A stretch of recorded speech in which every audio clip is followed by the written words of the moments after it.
River has no story. How could it, when all is sung at once? Just a body of silver sprawled across the earth, coital and vocal, as trains of vortices carrying the tattered leaves of early autumn, spasming and shivering, licking and lapping, entwining with roots and mud, otter-spraint and stickleback scales, hunks of algaed quartz and small stained glass windows from the wings of dragonflies, water crowfoot dancing like green flame in the spiralling eddies. River has no beginning or end. How could it, when its flow is cyclical and ongoing, when the source high on the moor is just another outlet or inlet of the sea's circular breath, just a dancing of flesh that is liquid and free. River has no narrative structure. How could it, when the rupture in the old mountain giving rise to a cold fountain can be seen from all angles at all times, as a birthing, as a dying, as a living crystal moment, leaving the underland greedy for light and greedy for dark, just a trickling and a dripping, just a moving and a currenting, a gathering force, a white horse running, they say, but river will not be tamed, bound by form, appear as it might, in the dusk or the dawn. River is not just water, how could it be? Taps spout water, sometimes purer than rivers, and river water is rarely pure, sometimes barely water, a cocktail of parlour washings and slurry from the farmyard floor, pouring down the hidden rivulets and entering something still called river.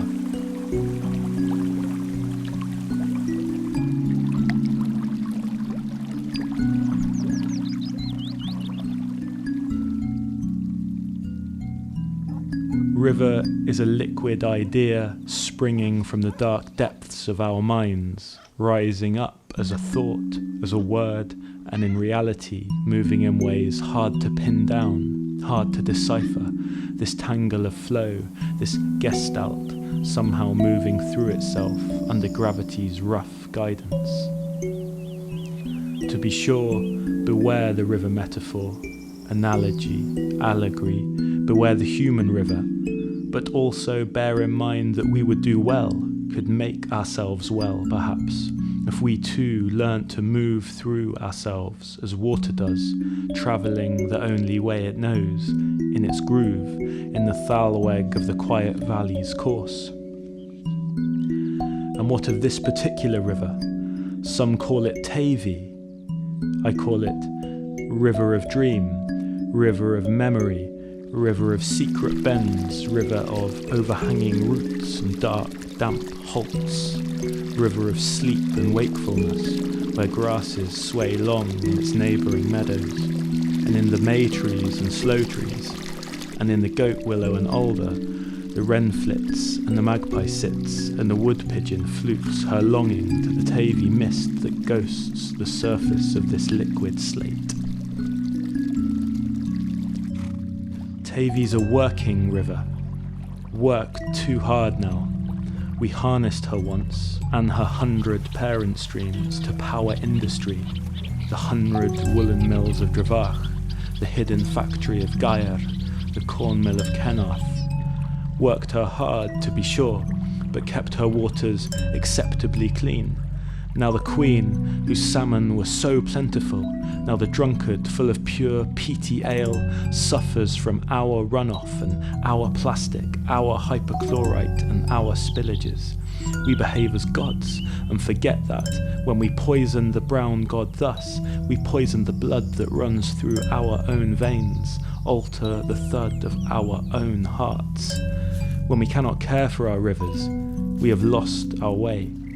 And as the river has always shown us, there is no turning back. River is dream, epiphenomenon of the old earth, born of the rock's longing, oniric offspring of underland and overland, wandering, watering, travelling and conjuring the faces of 1,000 small gods and the traces of 1,000 small hells between heaven and earth.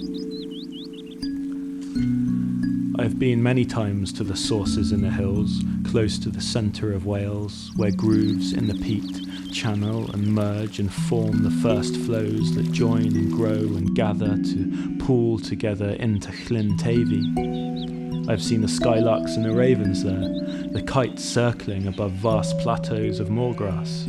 I have followed the way of the river, down from the hills through sleepy farmland to the sea. This, for me, is a river of memory. I never had a family home whose walls could hold my past. Instead, my moments have fallen into the river's soft mould, carried away, yes, but also stored. My memories held in the water's swell and wash, cupped in the cradle of the land's lap. And I will search among the pebbles where small spiders scurry and bittersweet bears its berries, lifting china and brown glass and stones that once were otters, looking for a shard of myself, or perhaps a shell that I misplaced long ago. It's possible Heron, who knows this river, found it once and hid it high in the limbs of an old ash to keep me running, searching, just like the river. River too is trying to fall back to the core, to sink straight down like the moon, which keeps missing the earth's heart. And so river ends up orbiting this land. Nothing can find what it seeks. This law is one of river's secrets, one secret of the heavens, and one of love's secrets too. And I love this river, which I've never found and often sought, but sometimes glimpsed briefly in a moment of grace.